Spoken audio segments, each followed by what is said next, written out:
Ne vem, jaz sem imel željo, da bi nekaj naredil tako za Koper, ampak zdaj bomo videli, kako in kdaj, ampak sem mislil nekaj narediti, ampak zdaj ne bom nič o tem govoril, ker ni še nič splanirano, ampak imam eno željo nekaj samo za Koper.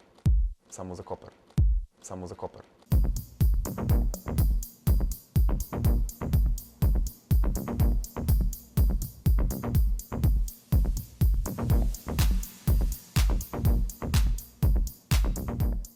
Rad se vračam domov, rad prispevam slovenski sceni in koperskem območju sem dolžan nekaj pripeljati, da se lahko čez dan zabavajo otroci z družinami, kot se že pojavlja, kot je že lansko leto bilo.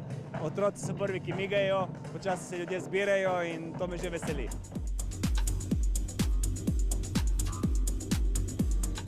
Rojeva se vse živo tam in potem se širi naprej in trendi se vsi postavljajo na Ibizi, tako da je pomembno biti tam in pomembno je vsaj enkrat jo obiskati, če človek se ukvarja s tem, je to isto tako obiskati. Včasih je bil LA za rock, danes je Ibiza za svetovno elektronsko sceno. Stvar je v tem, da v bistvu je elektronska muzika danes zelo prišla v show business.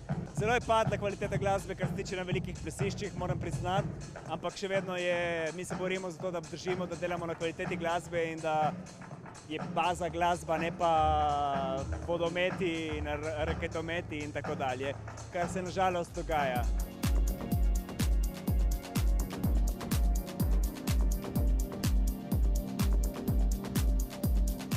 Geta je danes priznal, sem slišal na spletu, da zaradi njegovih fobij kot DJ ima vse sete posnete in si lahko predstavljate, kakšna je svetovna scena. Če je to najbolj poznan svetovni DJ, zaradi svojih fobij, ki jih iz srednje šole prenaša že celo življenje, ne more v prostoru biti brez, da bi padel skupaj, ko gleda ljudi, ki plešejo, pa je najbolj poznan na svetu, torej veste, kje stoji ta glavna slovenska scena, svetovna scena.